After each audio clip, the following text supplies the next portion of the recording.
बिस्मिल्लाहिर्रहमानिर्रहीम। अस्सलाम वालेकुम। अल्लाह पाक सबको अपने अपने घरों में शादोबाद रखे। ये हमने इंडियन थाली बनाई है, दाल, सब्ज़ी और चिकन का सालन। ये बहुत मज़े की बनी थी और बहुत अच्छी बनी थी। मैंने बहुत जल्दी में बनाई, इसलिए वीडियो हर चीज़ की नहीं बना पाई, लेकिन आप लोग कमेंट बॉक्स में आके मैसेज दीजिए कि हमें ये थाली की रेसिपी दीजिए, तो मैं ज़रूर इंशाल्लाह ताला आप लोगों को बताऊंगी, सिखाऊंगी और इंशाल्लाह आप लोग भी अपने घर वालों को बहुत खुश करेंगे।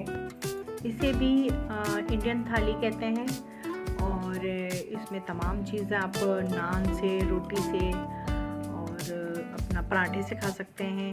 इसमें सब्ज़ी है और मटन चिकन का सालन बना हुआ है। ये सब्ज़ी है जिसमें गाजर, मटर, गोभी, बंद गोभी और आलू और चिकन भी मैंने ऐड की थी। बहुत मज़े का सालन है, सब्ज़ी है, बहुत अच्छी बनी है। और ये है सिर्फ चिकन का सालन बना हुआ है, बहुत मज़े का बना था, ये भी भुना हुआ। और ये हमारी तड़के वाली दाल है और इसमें हरी मिर्चें बहुत अच्छी लगती हैं और बहुत अच्छी लगती है चटनी के साथ, रायते के साथ या सलाद के साथ में। जब भी आप लोग मुझे बताएंगे और मैं ज़रूर आपको बताऊंगी, कमेंट बॉक्स में आके मुझे मैसेज करें ताकि मैं आपको रेसिपी पूरी दे सकूं। दुआ में याद रखिएगा। अल्लाह हाफ़िज़।